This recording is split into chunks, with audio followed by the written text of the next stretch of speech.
तो आज लेक्चर में बच्चे सबसे पहले हम स्टडी करेंगे मेटाबोलाइट्स के बारे में। मेटाबोलाइट्स,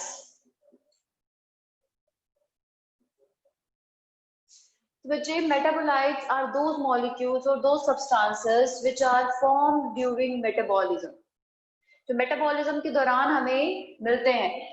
तो द मॉलिक्यूल्स और substances which are formed during metabolism,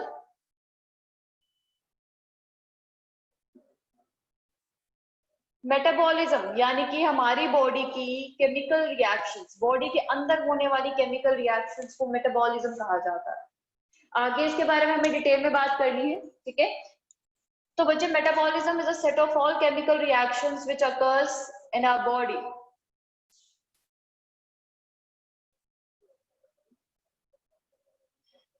एक लिविंग बॉडी में होने वाली केमिकल रिएक्शंस। तो बच्चों हमें जो मेटाबोलाइट्स ऑब्टेन होते हैं वो दो तरह के हैं, एक प्राइमरी और एक secondary metabolites. There are two types of metabolites, the primary one, primary metabolites किसे कहेंगे? प्राइमरी मेटाबोलाइट्स, और दूसरे हैं सेकेंडरी मेटाबोलाइट्स।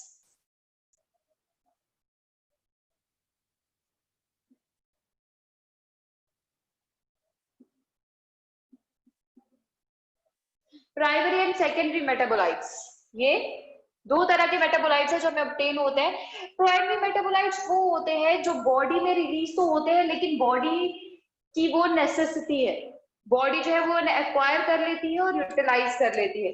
तो प्राइमरी मेटाबोलाइट्स आर एक्वायर्ड और utilized and utilized by body itself. मतलब हमारी बॉडी में इनका नॉन फंक्शन है, बॉडी में नॉन फंक्शन है इनका, ठीक है। तो बॉडी जो है वो इसे यूटिलाइज कर देती है। तो बच्चे ये प्राइमरी मेटाबोलाइट्स हमारी बॉडी में यूटिलाइज हो जाएंगे तो हम इसे कमर्शियली एक्सप्लॉइट नहीं कर सकते, है ना। तो कमर्शियली हमें इसे एक्वायर करने की जरूरत नहीं है। तो सेकेंडरी मेटाबोलाइट्स वो होते हैं जिनका बॉडी में कोई नॉन फंक्शन नहीं होता, बल्कि बॉडी क्या करती है, इन्हें बनाती जरूर है बट बॉडी के बाहर रिलीज कर देती है। और ये मेटाबोलाइट्स हमारे लिए चाहे नहीं जरूरी हो लेकिन किसी दूसरी स्पीशी के लिए, किसी दूसरी ऑर्गेनिज्म के लिए जरूरी हो सकते हैं। तो these are the metabolites with unknown function in our body.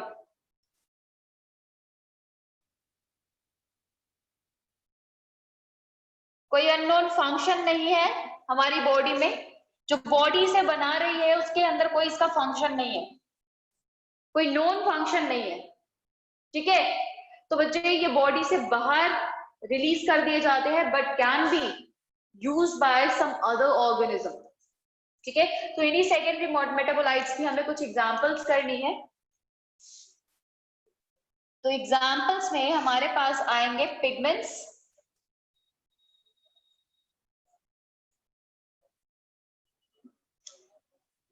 alkaloids,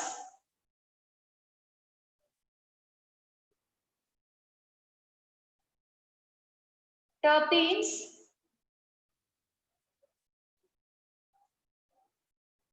drugs, ठीक है। इनके आगे एग्जांपल्स हमें करनी है, ठीक है। तो पिगमेंट, अल्कलॉइड्स, टर्पेनॉइड्स कर दो, टर्पेनॉइड्स, ठीक है। ड्रग्स है, ठीक है। टॉक्सिन्स होंगे, एसेंशियल ऑयल्स है, toxins, essential oils and polymers. तो बच्चे ये है हमारे पास कुछ सेकेंडरी मेटाबोलाइट्स की कैटेगरीज। तो पिगमेंट्स में सबसे पहले हमारे पास है एंथोसायनिन्स एंड कैरोटेनॉइड्स, एंथोसायनिन्स एंड कैरोटेनॉइड्स, ठीक है। मॉर्फिन एंड कोडीन, ये अल्कलॉइड्स है। बच्चे ये नाम जो है वो स्पेसिफिकली आपको लर्न करने हैं, बहुत इंपॉर्टेंट है ये कॉम्पिटेटिव एस्पेक्ट से भी। मोनोटर्पीन्स और डायटर्पीन्स टर्पिनॉइड्स में, और डायटर्पीन्स,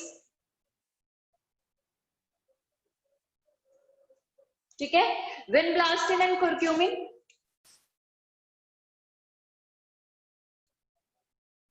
ड्रग्स के केस में कुर्क्यूमिन तो आप बहुत बार सुनते होंगे, टर्मरिक में प्रेजेंट रहता है, ठीक है, टर्मरिक में प्रेजेंट रहेगा। विनब्लास्टिन कैंसर के, तो बच्चे pigments, alkaloids, टर्पेनॉइड्स and drugs.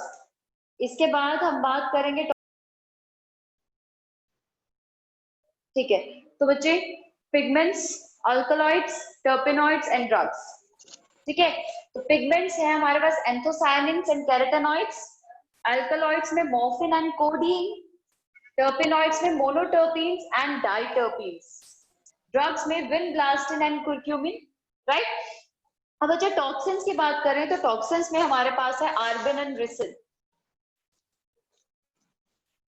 आर्बिन and ricin, ठीक है। एसेंशियल ऑयल में lemon grass oil, lemon grass oil, and polymeric substances में वी हैव सेल्यूलोज, गम, ठीक है, सेल्यूलोज है, गम्स है, इनफैक्ट रबर। तो ये हमारे पास कुछ सेकेंडरी मेटाबोलाइट्स है जो कि हमारे लिए रिक्वायर्ड है और हम इसे कमर्शियली एक्सप्लॉइट करते हैं, ठीक है। अलग अलग ऑर्गेनिज्म से एक्सट्रैक्ट किए जा सकते हैं, चाहे वो प्लांट हो, चाहे कोई एनिमल भी हो, ठीक है, फंगस हो, बैक्टीरिया हो, उनसे रिलीज होने वाले ऐसे कंपोनेंट जो उनके लिए तो रिक्वायर्ड नहीं है लेकिन एक और दूसरी स्पीशी के लिए, दूसरे ऑर्गेनिज्म के लिए रिक्वायर्ड है, तो वो एक सेकेंडरी मेटाबोलाइट के अंडर आ जाता है, ठीक है। तो अगेन, और बच्चे पूरा टेबल जो है एनसीईआरटी में अवेलेबल है सेकेंडरी मेटाबोलाइट्स का, और एक कंप्लीटली एक्सप्लेन करता है कि कौन कौन से कंपोनेंट्स हमारे लिए रिक्वायर्ड है, उसकी एग्जांपल्स दी गई है, और वो एग्जांपल सारी की सारी आपको लर्न करनी है। कौन से पिगमेंट्स हैं, कौन से अल्कलॉइड्स हैं, क्योंकि एग्जाम्स में पूछा जाएगा कि इसमें से ये जो पर्टिकुलर कंपोनेंट है ये कौन से नेचर का है, पिगमेंट है, अल्कलॉइड है, टर्पेनॉइड है, इस तरीके से पूछा जा सकता है, ठीक है। तो इसका याद रखना है।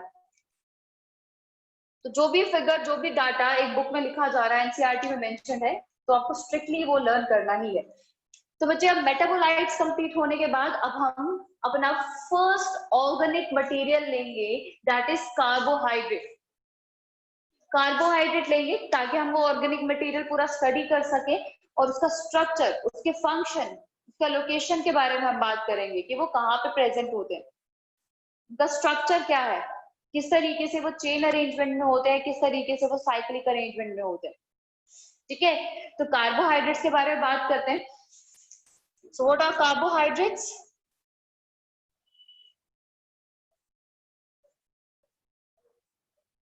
कार्बोहाइड्रेट्स का नाम ही सजेस्ट कर रहा है कि carbohydrates are the hydrates of carbon, hydrates of carbon, ठीक है, जिसका फॉर्मूला CxH2OY मेंशन होता है, ठीक है। नॉर्मली इनिशियली आपने पढ़ा होगा CnH2nOn,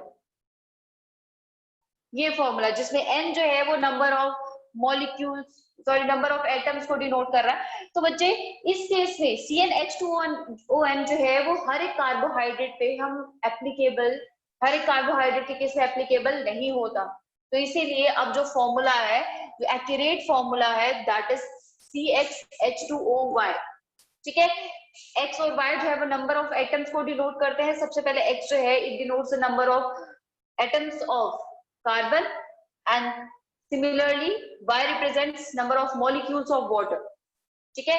और X और Y जो है वो सेम भी हो सकते हैं और वेरिएट भी कर सकते हैं, ठीक है, depending upon the complexity of carbohydrate, carbohydrate की कॉम्प्लेक्सिटी क्या है उस बेसिस से ये वेरी करेंगे। ठीक है, CxH2OY। और बच्चे ये जो हाइड्रेट्स है कार्बन के, इनको सैकराइड्स भी कहा जाता है।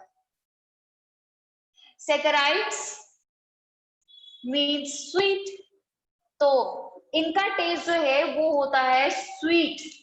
यानी कि अगर आप बेसिक शुगर्स लोगे, मैं आपको कॉम्प्लेक्स की बात नहीं कर रही, कार्बोहाइड्रेट के हम बेसिक यानी कि सिंपल शुगर्स और कॉम्प्लेक्स शुगर्स दोनों लेने वाले हैं, बट सिंपल शुगर्स जो होते हैं उनका टेस्ट जो है वो मीठा होता है, स्लाइटली स्वीट होता है, जिसकी वजह से इन्हें सैकराइड्स कहा गया है।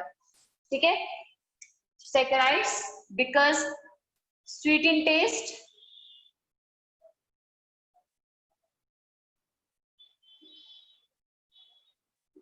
and exception is complex sugar। Complex sugar जो है उनका टेस्ट मीठा नहीं होता।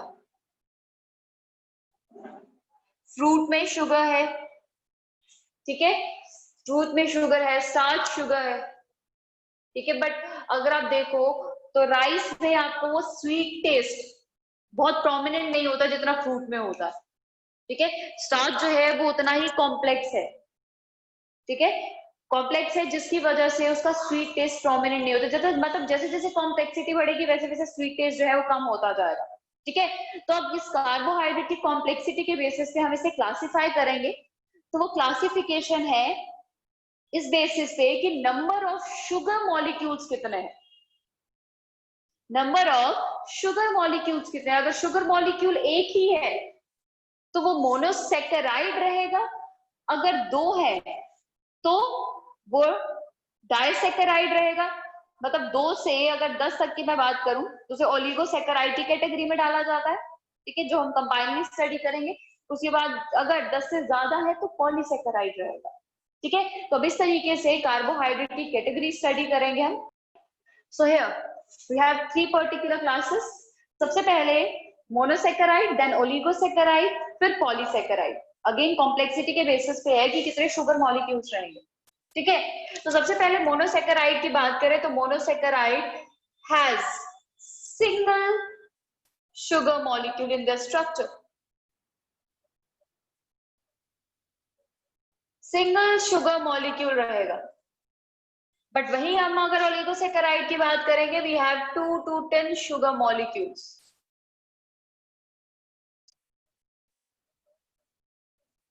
और कॉम्प्लेक्सिटी पॉलीसेकेराइड में और हाई हो जाती है, मोर देन 10 शुगर मॉलिक्यूल्स।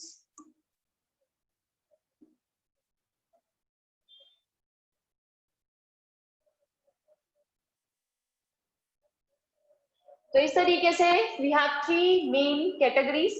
अब मोनोसेकेराइड में सिंगल शुगर मॉलिक्यूल है, ठीक है, तो इसमें टेस्ट जो है वो ज्यादा स्वीट होगा। देन ओलिगोसेकेराइड भी है और उसमें पॉलीसेकेराइड, स्वीट टेस्ट जो है उतना ही रिड्यूस होता जाएगा पॉलीसेकेराइड के केस में। ठीक है, तो जिसमें अब मोनोसेकेराइड के केस में अगर हम बात करें, हमने फॉर्मूला मेंशन किया था CxH2OY। तो उसके केस में X और Y, जो फॉर्मूला में X और Y जो है वो सेम रहेंगे, CxH2OY इससे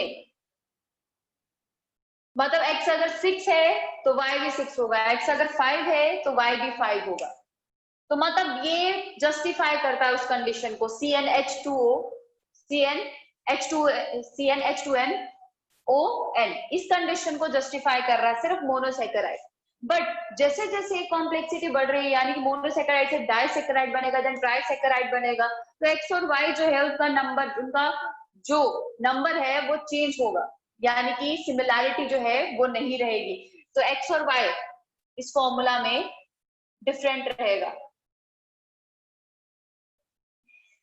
चेंज हो जाएगा, क्योंकि जैसे ही स्ट्रक्चर चेंज होगा वाटर का नंबर जो है वो ऑल्टर हो जाता है, वो कम हो जाएगा। ठीक है, तो जब आप स्ट्रक्चर पढ़ोगे, जब आप बॉन्डिंग पढ़ोगे, बॉन्डिंग अरेंजमेंट देखोगे तो आप खुद समझ जाओगे कि ऐसा क्यों होगा। ठीक है, तो जब स्ट्रक्चर की बात करेंगे तब हम दोबारा रिकॉल करेंगे इस पार्ट को।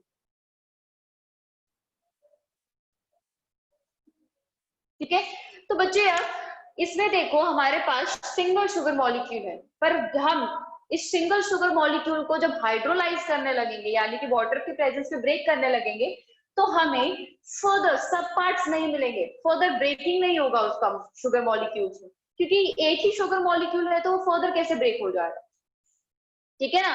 तो फर्दर और शुगर मॉलिक्यूल्स में ब्रेक नहीं होता मोनोसेकेराइड, लेकिन ओलिगोसेकेराइड और पॉलीसेकेराइड के केस में अगर हम हाइड्रोलिसिस करवाते हैं तो हमें कुछ बेसिक शुगर मॉलिक्यूल्स मिलेंगे। तो बच्चे monosaccharide can't be hydrolysed, hydrolyse नहीं करवाया जा सकता।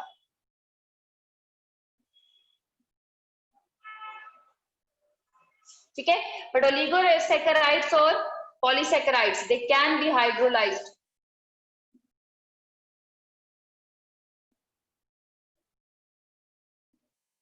तो ओलिगोसेकेराइड में डिपेंड करता है कितने शुगर है। ओलिगोसेकेराइड और पॉलीसेकेराइड में अगर 2 शुगर है तो हाइड्रोलिसिस के बाद 2 शुगर मॉलिक्यूल बनेंगे, अगर ट्राइसेकेराइड है तो 3 शुगर मॉलिक्यूल्स बन सकते हैं। तो ये हाइड्रोलाइज हो सकते हैं अपने बेसिक कंपोनेंट्स में। ठीक है, अब बात करेंगे एग्जांपल्स की। तो मोनोसेकेराइड में हमारे पास एग्जांपल है glucose C6H12O6, then fructose same formula, ठीक है। उसके बाद हमारे पास है राइबोज, ठीक है। तो ये हमारे पास शुगर है जो कि मोनोसेकेराइड है, राइबोज है, मेनोज है, ग्लूकोज है, फ्रक्टोज है, गैलेक्टोज है, ठीक है। ये सब आप मेंशन कर सकते हो। अब बच्चे ओलिगोसेकेराइड की बात करें, ओलिगोसेकेराइड में एग्जांपल्स है हमारे पास सुक्रोज, लैक्टोज मिल्क शुगर, उसके बाद इसमें आएगा हमारे पास एक और एग्जांपल लिख लेते हैं, रेफिनोस,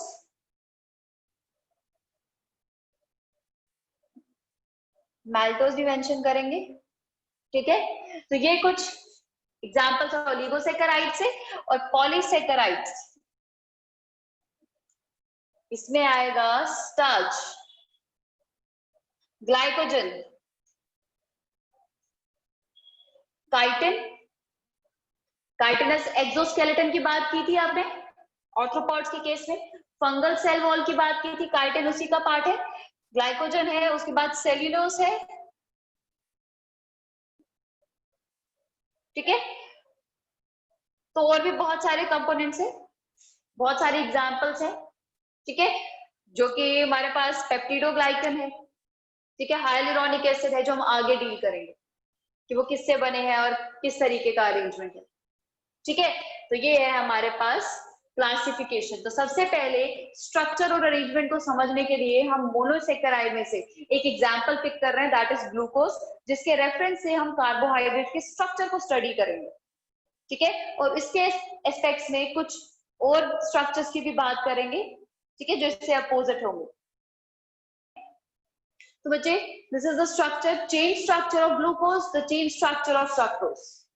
दोनों आइसोमर्स हैं, दोनों का केस में फॉर्मूला जो है वो सेम रहेगा बट अरेंजमेंट डिफरेंट रहता है। एक के केस एल्डिहाइड ग्रुप है और एक के केस में कीटोन ग्रुप है, ठीक है। तो एक के केस में एल्डिहाइड ग्रुप रहेगा यानी कि ये है CHO group, aldehyde group glucose के केस में, और कीटोन ग्रुप, जिसकी वजह से ये आइसोमर्स हैं, सेम फॉर्मूला रहेगा लेकिन स्ट्रक्चरली ये दोनों डिफरेंट है, ठीक है।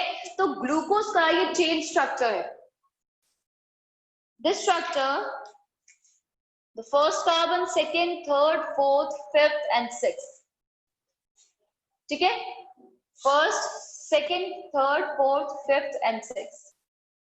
तो ये हमारे पास स्ट्रक्चर है। पर ग्लूकोज जो है बच्चे हमारी बॉडी में नॉर्मली चेन स्ट्रक्चर में नहीं रहता, ये रहता है एक सर्कुलर और क्लोज स्ट्रक्चर में, एक क्लोज अरेंजमेंट में रहता है, ठीक है।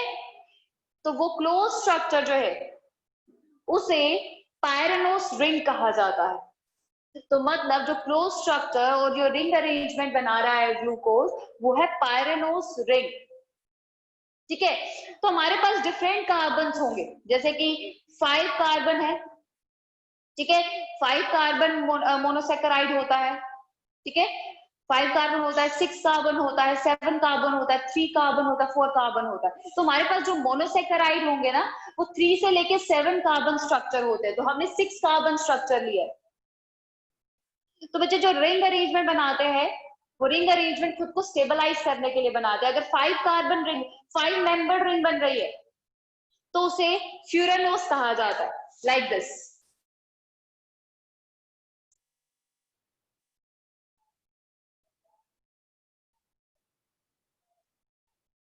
तो 1 2 3